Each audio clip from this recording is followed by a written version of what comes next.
On va y aller avec le message. Déjà écart. On va essayer de faire ça. Je ne le ferai pas tout, sûrement pas. Mais on va essayer.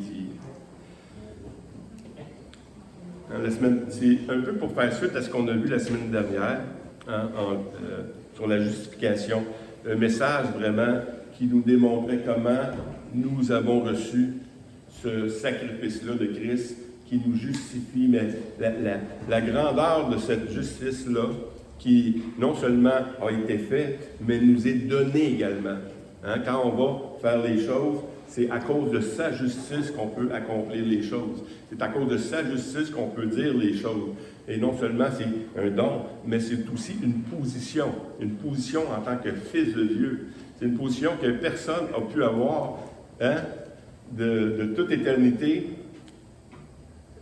Ce que Christ a reçu, il nous l'a donné, cette position-là en lui. Et puis, c'est pour ça que moi, je voulais continuer avec ce thème-là qui est en lui. J'ai pris le texte de Romains 1, j'ai marqué 11 ici, je ne sais pas si c'est marqué 11 là, mais c'est 1, 3. Non, c'est Romains 1, 3 à 14. Ça, c'est pas Romains, c'est dans Éphésiens que je prends le texte. Mais je voulais juste revenir avec celui-là.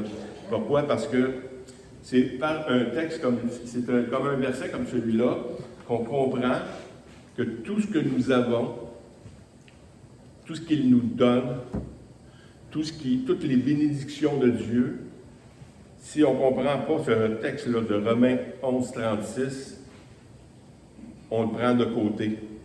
On est dans l'erreur. On dévie de la vraie signification de toute bénédiction de Dieu. C'est de lui, par lui et pour lui que sont toutes choses. À lui soit la gloire dans tous les siècles. Amen. Donc, si je reçois de Dieu, c'est de lui, mais pour lui. Et si je reçois un don de manifestation, un don de ministère, c'est pour lui. Donc, c'est tout ça. Donc, quand on voit des textes comme ça qui nous montrent que en lui, on a des... il faut toujours se souvenir que c'est de lui, par lui et pour lui, que sont toutes choses. Lisons le texte d'Éphésiens. Éphésiens 1, 3 à 14. Béni soit Dieu le Père de notre Seigneur Jésus-Christ, qui nous a bénis de toutes sortes de bénédictions spirituelles dans les lieux célestes en Christ.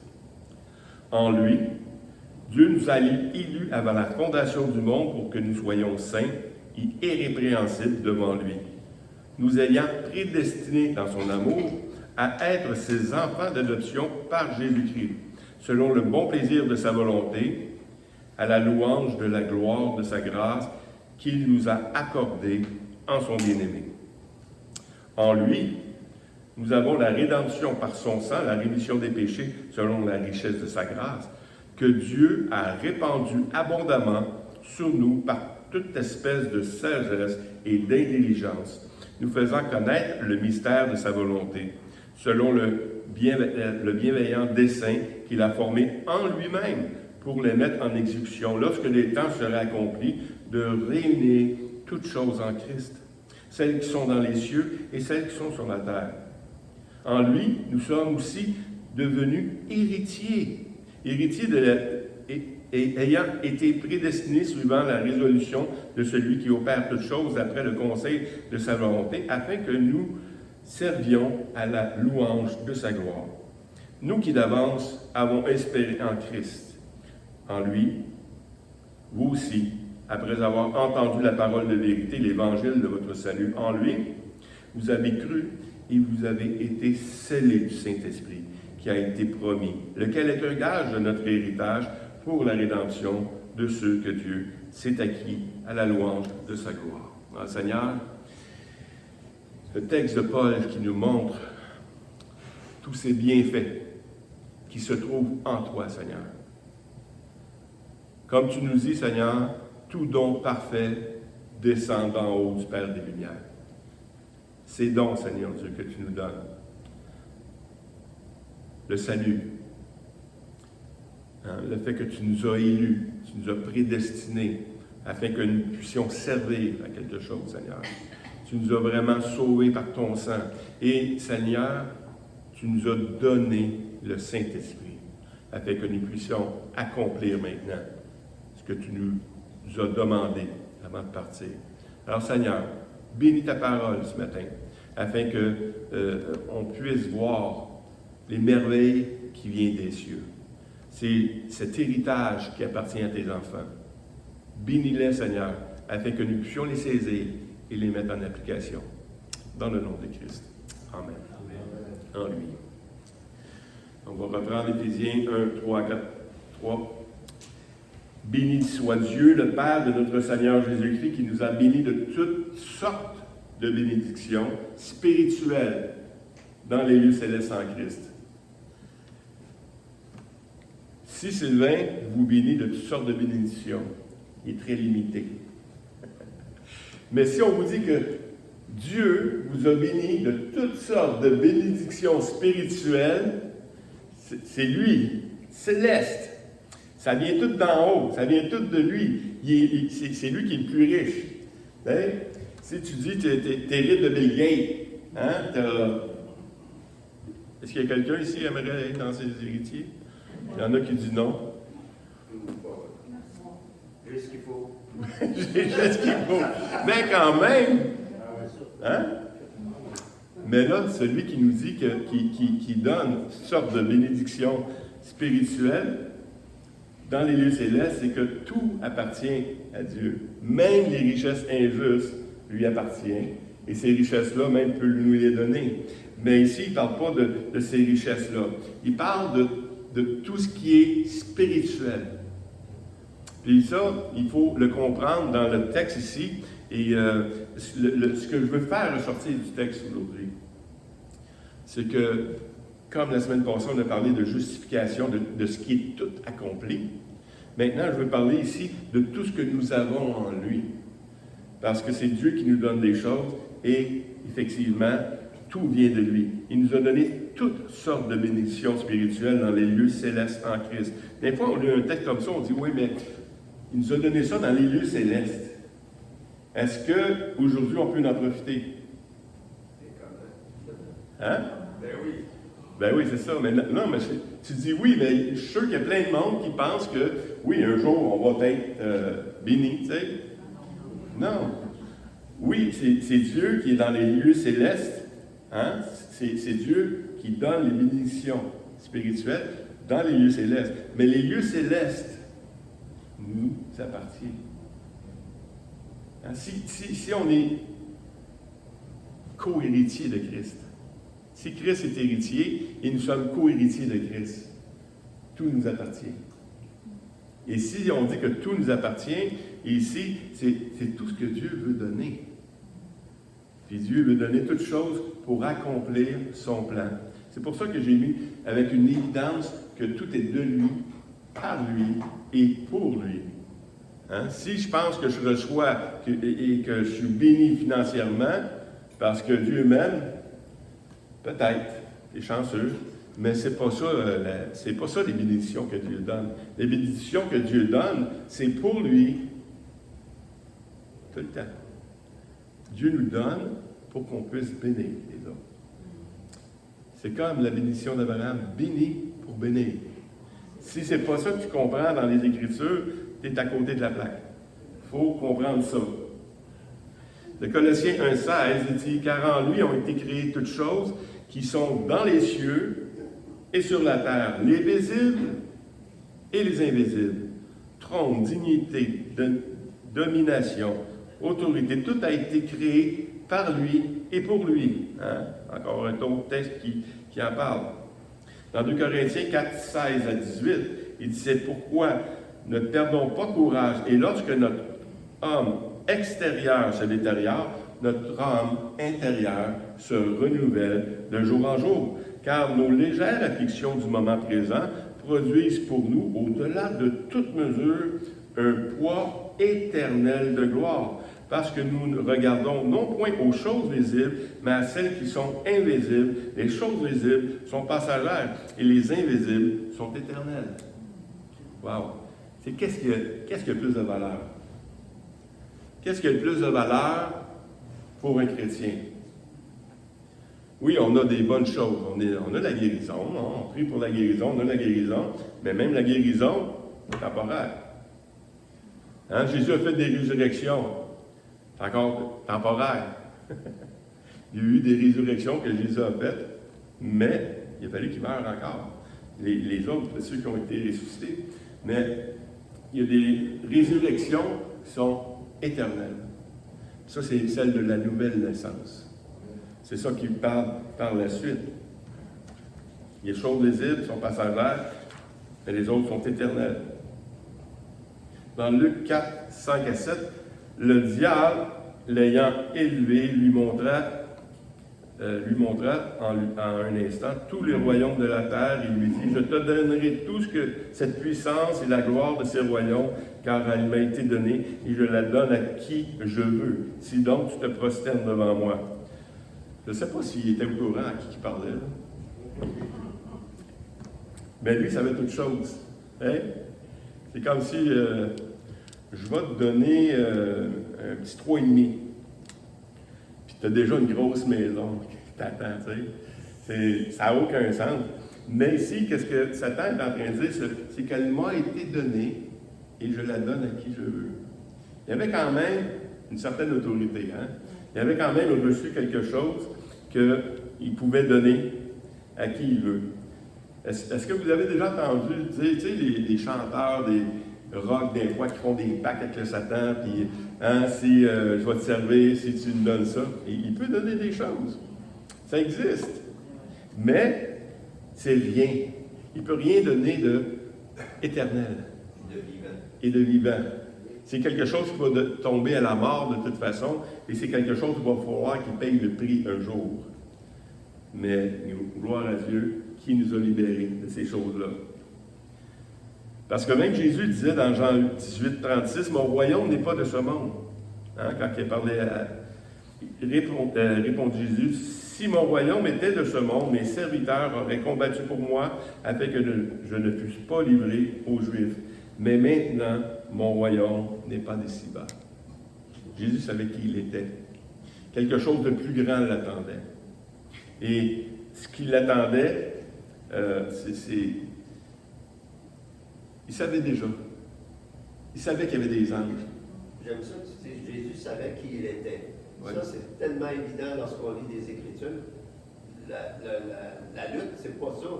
C'est nous, savons-nous qui nous sommes. Ben, c'est ça. C'est pour ça qu'on voit que Paul décrit ici, en lui, tout ce que nous avons. On a toutes les bénédictions spirituelles dans les lieux célestes. On n'a pas besoin de rechercher pour nous les biens matériels. On n'a pas besoin de rechercher pour nous tout ce qui vient de l'ennemi. C'est des choses temporaires. Et on doit aller plus loin que ce qu'on voit.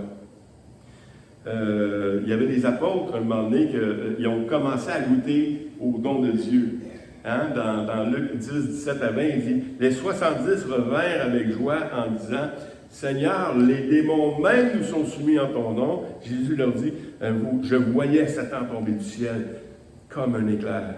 Voici, je vous ai donné le pouvoir de marcher sur les serpents et les scorpions, et sur toute la puissance de l'ennemi, et rien ne vous pourra vous nuire. Cependant, ne vous réjouissez pas de ce que les esprits vous sont soumis, mais réjouissez-vous de ce que vos noms sont écrits dans le ciel. Parce que notre vrai trésor est là.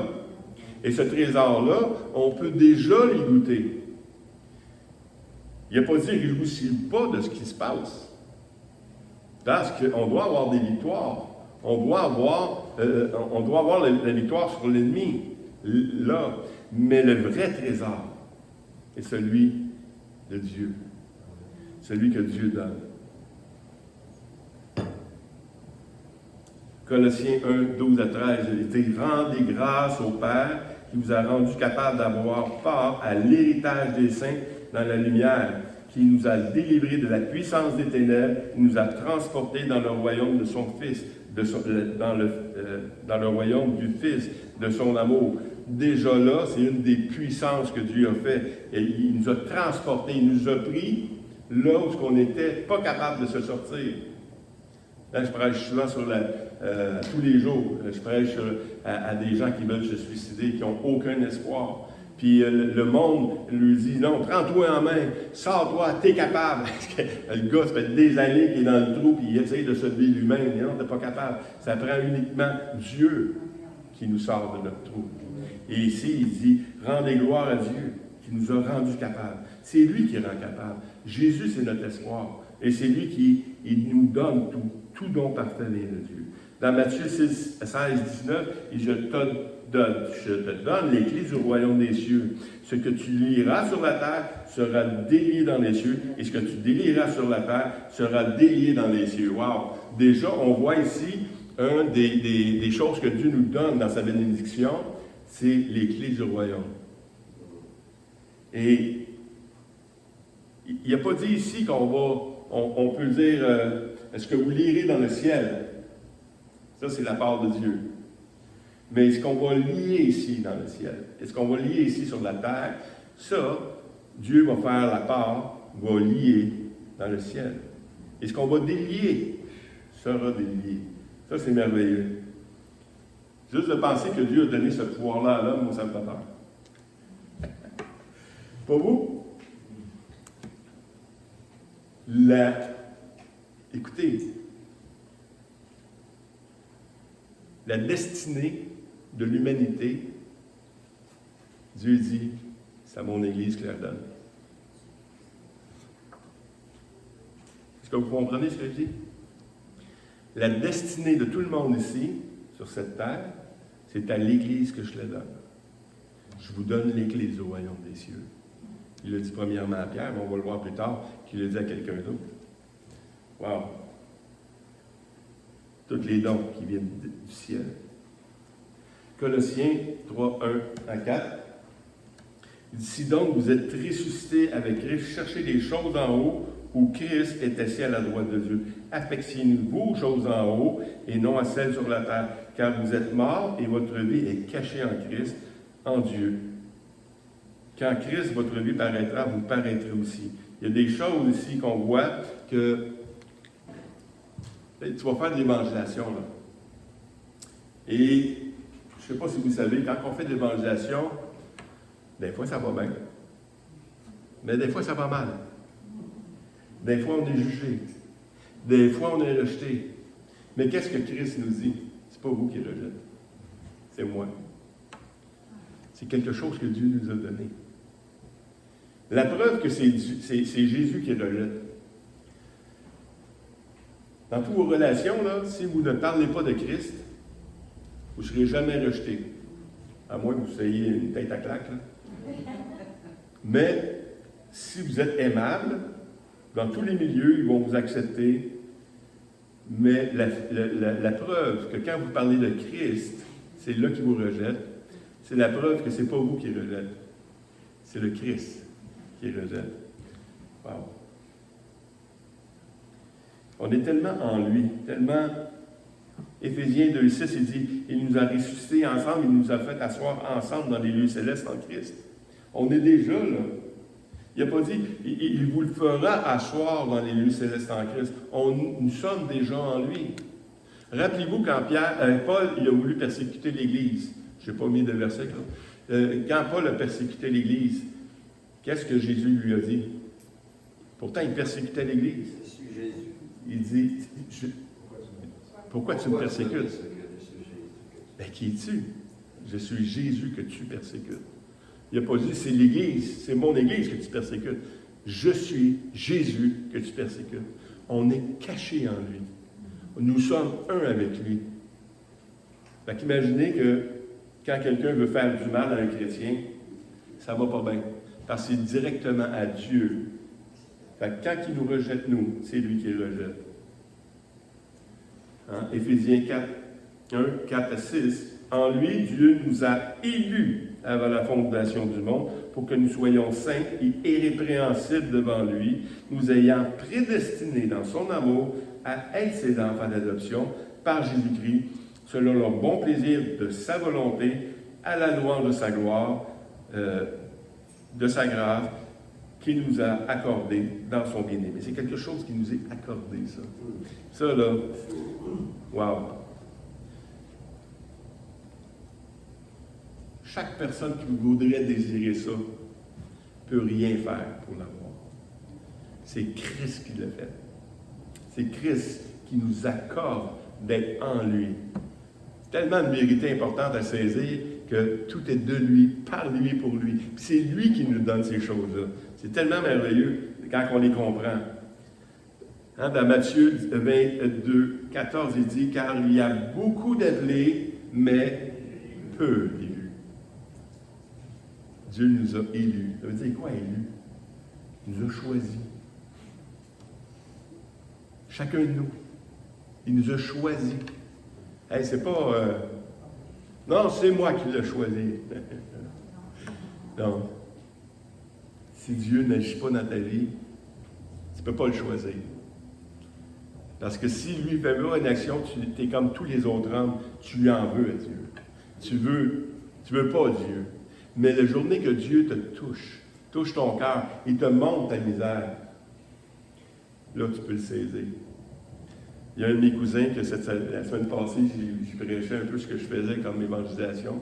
Il dit, moi, écoute, si tu viens chez moi, là, puis tu me parles du suicide, moi, c'est sûr, je n'ouvre même pas. Je ferme la porte tout de suite parce que je ne suis pas intéressé, tu sais, je suis pas...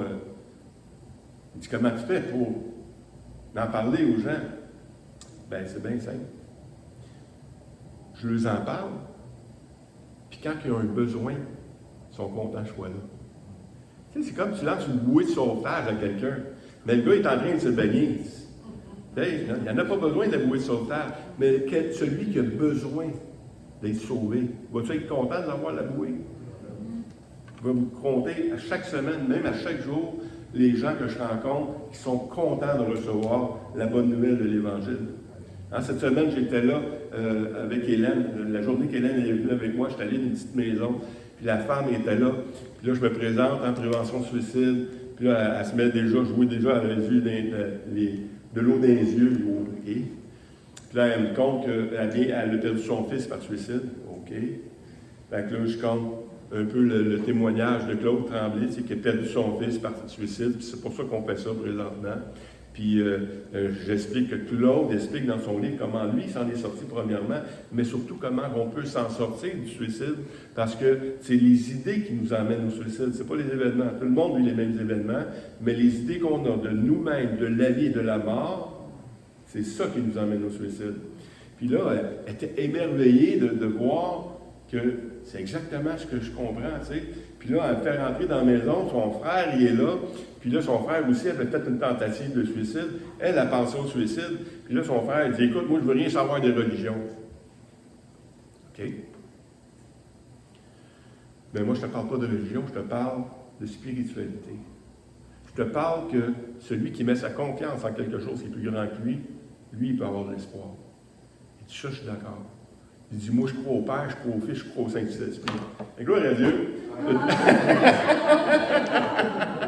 Mais il y a une différence entre le spirituel, puis il y a une différence avec la religion, parce que la religion, ça accapare Dieu. La religion, ça accapare les gens. Mais ce qui est spirituel, c'est ce que... Moi, je suis un croyant. Je crois en ce que Dieu a fait. Je crois en ce que Jésus a fait sur la croix pour mon salut. Et puis, quand j'ai commencé à leur expliquer ça, la madame était tellement rayonnante. Autant qu'elle avait les yeux à l'eau, les yeux dans l'eau, parce que, justement, elle était triste. Elle vivait la douleur encore du suicide de son fils. Mais là, j'ai parlé du Saint-Esprit consolateur en plus. Et là, j'ai parlé de l'importance de lire sa parole, parce que si tu lis ta parole, tu vas avoir la foi dans ce que Dieu dit, dans ce que Dieu fait. Et puis, les deux, là, étaient comme ça, ouverts. Mais ça, c'est grâce à Dieu. Dieu avait déjà préparé le terrain. Dieu avait déjà préparé ces gens-là. Et puis, quand tu fais du bien de même aux gens, quand ils ont compris que non, arrêtez de penser aux religions. Parce que on est à Black Lake présentement, puis c'est une région que beaucoup d'hommes ont été abusés par des prêtres. Fait qu'essaye de parler de...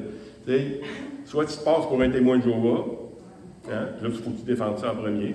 Ensuite, il faut que tu défendes que non, je ne suis pas catholique non plus. Parce que les deux ont fait beaucoup de dommages. Mais là, tu es obligé de parler de l'Évangile. Mais Évangile, pour eux, égale religion. Puis là, il faut que je sépare ces choses-là. Et de démontrer que non. Ce que Dieu donne, c'est bon. Fait que tout ce que tu as reçu qui n'était pas bon, c'est pas de Dieu. Ça vient de l'homme. Il nous a fait asseoir ensemble dans les lieux célestes en Christ. On l'a vu. 4-6, on l'a vu. OK. Et dans 1 Pierre 2, 9, il dit, vous, au contraire, vous êtes une race élue, un sacerdoce royal, une nation sainte, un peuple acquis. Pourquoi que Dieu nous a acquis? Afin que vous annonciez les vertus de celui qui vous a appelé des ténèbres à son admirable lumière. Il ne nous a pas sauvés parce qu'on était fin. Il ne nous a pas sauvés pour que nous soyons bien. Il nous a sauvés ici, la raison, afin que vous annonciez les vertus de celui qui vous a appelé. Et c'est là que, quand on voit que tout est de lui, par lui et pour lui, c'est que les dons que Dieu nous donne, c'est pour le servir. C'est pour parler de lui.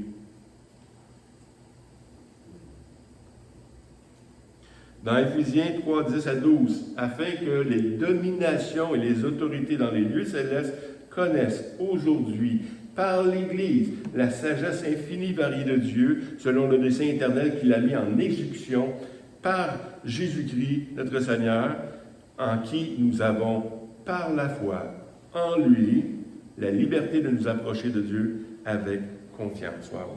Non seulement afin qu'on annonce les vertus, mais non seulement, et davantage, il dit que les dominations, les autorités dans les cieux, c'est dur à dire, les autorités dans les cieux. Moi, il y en a une autorité dans les cieux, hein? Mais il y a d'autres autorités qui sont là. Il y a des autorités qui doivent comprendre que le mystère de Dieu, c'est un mystère. Parce que moi, si j'étais Dieu, il y a la première création, c'est quoi? Les anges. Hein? Qui est beaucoup plus puissant qu'un homme. Moi, si j'avais une mission importante, je donne ça à un ange. Puis Dieu a donné ça à l'homme. Hein? C'est ça que Dieu a fait. C'est un mystère, ça. Puis ça, ce mystère-là, c'est une sagesse de Dieu. C'est pour démontrer que non, ça ne dépend pas de vous autres, ça dépend de moi. C'est moi qui donne les dons. C'est moi qui, par moi, vous faites les dons, et pour moi, vous faites les dons. Et Dieu montre qu'il a pris les choses folles du monde, hein, pour confondre les sages. Et puis ici, il nous dit que Dieu nous a fait ça. Wow! Des fois, on veut le faire par nous-mêmes. Hein? Dans Matthieu 26, 52, 54, mais quand Jésus a été livré, il dit il a coupé l'oreille. Okay? Du serviteur, puis là, il dit, remets ton épée à ta place, car ceux qui prendront l'épée périront par l'épée. Penses-tu que je ne puis pas invoquer mon Père qui me donnerait à l'instant plus de 12 légions d'anges? Comment donc s'accompliraient les Écritures d'après lesquelles il doit en être ainsi? Encore une fois, Jésus savait qui il était et le pouvoir qu'il avait. Mais il ne l'a pas pris. Pourquoi? Parce que les Écritures devaient être appliquées. Mais quand que Dieu dit que je vous donne toutes sortes de bénédictions spirituelles dans les lieux célestes, toute chose nous est donnée pour qu'on puisse accomplir les choses. On va bientôt finir. Dans Éphésiens 1, 7 à 10, en lui, nous avons la rédemption par son sang, la rémission des péchés selon la richesse de sa grâce, que Dieu a répandue abondamment sur nous par toute espèce de sagesse et d'intelligence, nous faisant connaître le mystère de sa volonté selon le bienveillant dessein qu'il avait formé en lui-même, pour les mettre en exécution lorsque les temps seraient accomplis, de réunir toutes choses en Christ, celles qui sont dans les cieux et celles qui sont sur la terre. C'est la sagesse de Dieu. On a eu la rédemption par son sang et la sagesse de Dieu va s'accomplir en son temps. Et c'est pour ça qu'après ça, Jésus peut dire d'autres choses. dans Matthieu 28, 18 à 20.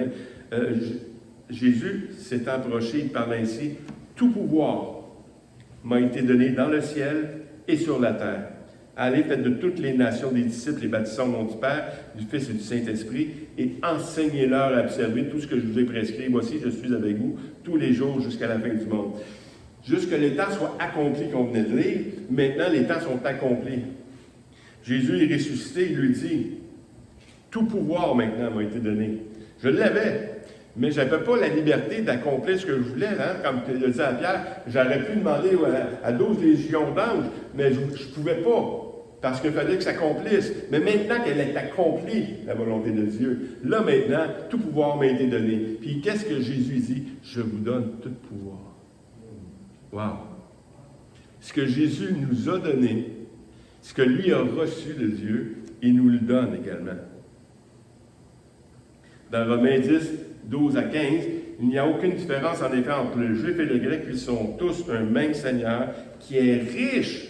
Il est riche, le Seigneur, pour tous ceux qui l'invoquent. Car quiconque invoquera le nom du Seigneur sera sauvé, premièrement. Comment donc invoqueront-ils celui qui n'ont pas cru? Et comment croiront-ils en celui qui n'ont pas entendu parler? Et comment en entendront-ils parler s'il n'y a personne qui prêche? Et comment y aura-t-il des prédicateurs s'ils ne sont pas envoyés?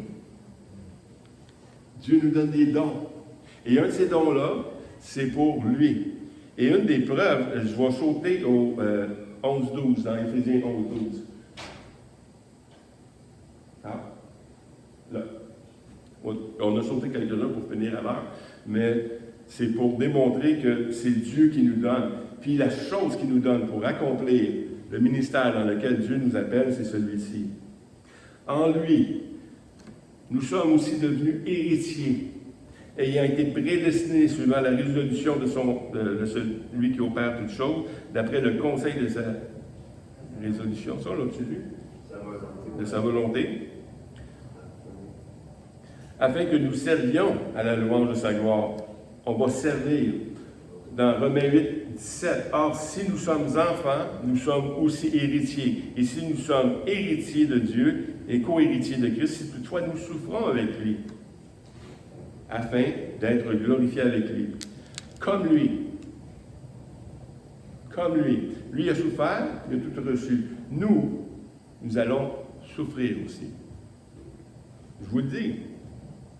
On va souffrir. On ne veut pas souffrir. Mais pourquoi on accepte de souffrir? Parce que le temps présent, c'est court. Si tu compares ça à l'éternité, le temps présent, c'est juste un temps. Fait on doit davantage occuper notre temps à ce qui est important. Et occuper notre temps à ce qui est important, c'est des fois qu'on va perdre. Hein? On va perdre des richesses de ce monde, ce qui n'est pas important. On va perdre notre temps ici. Hein? Si je veux servir Christ, c'est sûr que je n'aurai pas le même temps avec ma famille. Je n'aurai pas le même argent avec ma famille, parce qu'au lieu de gagner de l'argent pour aller en voyage, pour faire ci, pour faire ça, tu ne seras pas là, ça va manquer. Je vais payer le prix, je vais souffrir un peu les choses aujourd'hui, mais Jésus a dit, celui qui veut garder sa vie la perdra, mais celui qui perdra sa vie à cause de moi, la retrouvera. C'est des choses comme ça, Dieu il nous dit d'aller dans ses cours. Et le dernier passage, dans Éphésiens 1, 13 à 14, en lui, vous avez été, après avoir entendu la parole de vérité, l'évangile de votre salut, en lui, vous avez cru et vous avez été scellés du Saint-Esprit qui avait été promis, lequel est un gage de notre héritage pour la rédemption de ceux que Dieu s'est acquis à la louange de sa gloire. Quand on lit un passage comme ça, ça a l'air un peu simple, là, mais c'est correct, on a été sauvés, mais non seulement on a été sauvés, mais il nous a donné l'Esprit. Quand Dieu donne l'Esprit, il nous donne l'Esprit pourquoi, selon vous? Quelqu'un veut s'essayer? Pour le servir. Nous convaincre. Ça dit que le Saint-Esprit nous convainc que nous sommes enfants de Dieu. Nous convainc que nous sommes enfants de Dieu, mais comme témoignage aussi. Hein? Parce que si on comprend bien que quand le Saint-Esprit, étudiez les Écritures, quand Jésus-Christ donne l'Esprit, qu'est-ce qu'il demande après que tu as reçu l'Esprit? Chaque fois. Allez. allez. Allez. Pourquoi? Parce que c'est la puissance de Dieu. On va lire rapidement ces 5 passages-là. En 5 minutes, ça va être terminé. Dans Marc 16, 15 à 20, puis il leur dit, allez par tout le monde et prêchez la bonne nouvelle à toute la création. Celui qui croira et qui sera baptisé sera sauvé, mais celui qui ne croira pas sera condamné.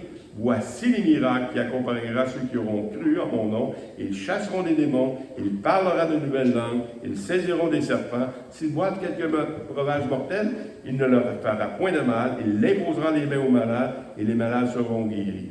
Le Seigneur, après leur avoir parlé, fut enlevé au ciel et il s'assit à la droite de Dieu et il s'en alla prêcher partout. Le Seigneur travaillait avec eux et confirmait la parole par des miracles, des prodiges qui l'accompagnaient. C'est Dieu. Quand il nous a donné ça, tu vas y aller, mais plus tard, il lui a dit, il faut que tu attendes quelque chose avant d'y aller. Dans Matthieu 28, 18 à 20, Jésus s'est approché, leur parlant ainsi. Tout pouvoir, on l'a vu tantôt, donc tout pouvoir m'a été donné dans le ciel et sur la terre, en effet, de toutes les nations des disciples, en les baptisant au nom du Père et du Fils et du Saint-Esprit, et enseignez-leur à observer tout ce que je vous ai prescrit. Et voici, je suis tous les jours avec vous jusqu'à la fin du monde. C'est encore le Saint-Esprit, mais on voit le déroulement maintenant qui s'en vient. Dans Jean 20, 21, 23, Jésus leur dit de nouveau, « La paix soit avec vous. Comme le Père m'a envoyé, moi aussi je vous envoie. » Après ces paroles, c'est seulement Jean qui relate cette histoire-là. Il souffla sur eux et leur dit, « Recevez le Saint-Esprit. Ceux à qui vous pardonnerez les péchés, il leur sera pardonné, et ceux à qui vous les retiendrez, leurs ressorts seront remis. » Quand il a parlé tantôt, là, à tout ce que vous lirez sur la terre sera délié dans le ciel, c'est ici la signification aussi. Mais voyez-vous qu'il a donné l'Esprit pour faire ces choses-là. Et puis c'est Luc, je crois, qui le définit le mieux. Il leur dit ainsi, il est écrit que le Christ souffrirait et qu'il ressusciterait des morts le 3e jour et que par la repentance et le pardon des péchés serait prêché en son nom à toutes les nations, à commencer par Jérusalem. Vous êtes témoins de ces choses et voici, j'enverrai sur vous ce que mon Père a promis. J'enverrai sur vous ce que mon Père a promis. Pourquoi? Parce que c'est par lui que vous allez faire les choses. Mais vous restez dans la ville jusqu'à ce que vous soyez revêtus de la puissance d'en haut. Et puis c'est là dans Actes 1, 8, c'est le dernier verset. Mais vous recevrez une puissance sur vous, vous recevrez une puissance, le Saint-Esprit survenant sur vous, et vous serez mes témoins à Jérusalem, dans toute la Judée, dans la Samarie et jusqu'aux extrémités de la terre. On avait besoin de la puissance. Cette puissance-là vient de Dieu. Tout don parfait descend d'en haut. Et tout ce que Dieu nous donne, c'est pour accomplir sa volonté. Puis quand on regarde, toutes les fois que le Saint-Esprit est donné, c'est pour accomplir et pour aller annoncer la parole de Dieu. Et puis ça, c'est assez intéressant. Parce que il y a plein de monde, moi, qui se croient remplis de l'Esprit. Bien, si tu veux me prouver à moi que tu es rempli de l'Esprit, va prêcher Christ. Parce que c'est ça. Parce que l'Esprit était donné pour qu'on prêche Jésus-Christ.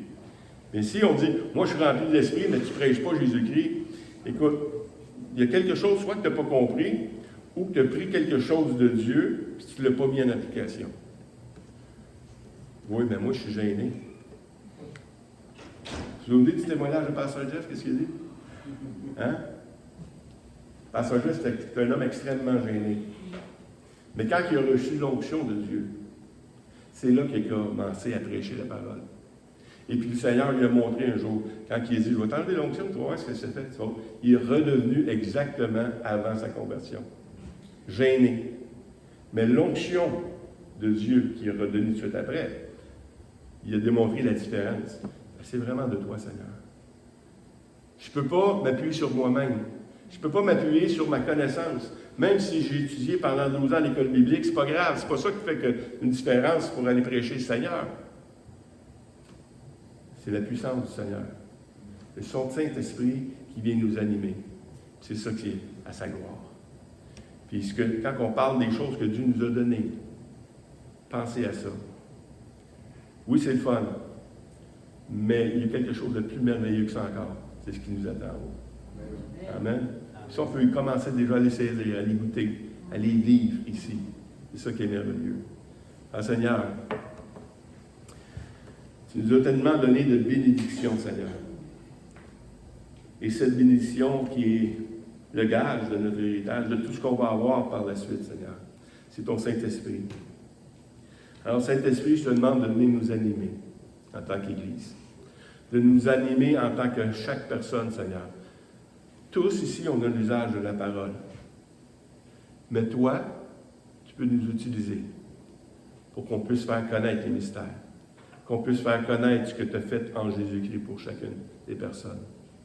Et Seigneur, quand on s'aperçoit qu'on est trop gêné pour parler de toi, viens nous animer encore davantage, Seigneur, afin qu'on puisse saisir l'importance de ce message, l'importance de cette mission que tu nous as donnée, d'aller vers les gens, de leur parler, Seigneur. Oui, c'est correct quand on fait juste vivre l'Évangile, puis on est des bons gens, Seigneur Dieu, des gens bons. Mais, Seigneur, ça ne suffit pas. Il faut que le message sorte. Il faut que les gens entendent de ta parole. Parce que tu sauves le monde par la folie de ta prédication. Tu sauves le croyant par la folie de ta prédication. Que ce message, Seigneur Dieu, puisse résonner dans notre vie. À la mesure dans laquelle tu nous donnes, Seigneur Dieu, augmente notre foi. Parce que lorsqu'on va ouvrir la bouche, on puisse prêcher avec cette hardiesse qui vient de toi, Seigneur. Afin que des gens puissent être sauvés. Que des gens puissent être arrachés des ténèbres et transportés dans le royaume des lumières. Seigneur, tu le fais pour nous et on t'en remercie. Mais Seigneur, utilise-nous maintenant pour ces gens. Dans le nom de Christ. Amen. Amen. Amen. Donc, ce mercredi, c'est Stéphane qui va mener la parole et on va prier avec ces choses-là en même temps. Fait que vous êtes le bienvenu. C'est important qu'on soit là ensemble. On a des temps vraiment magnifiques les mercredis. Et d'emmener la parole, mais prier pour cette parole-là également, ça fait tout un impact. Et puis, on en sort béni. Puis, toujours fortifié. Donc, ceux qui doivent partir, allez-y. Mais ceux qui veulent rester, on a un agapé, on va commander quelque chose, on va manger ensemble. À la semaine prochaine.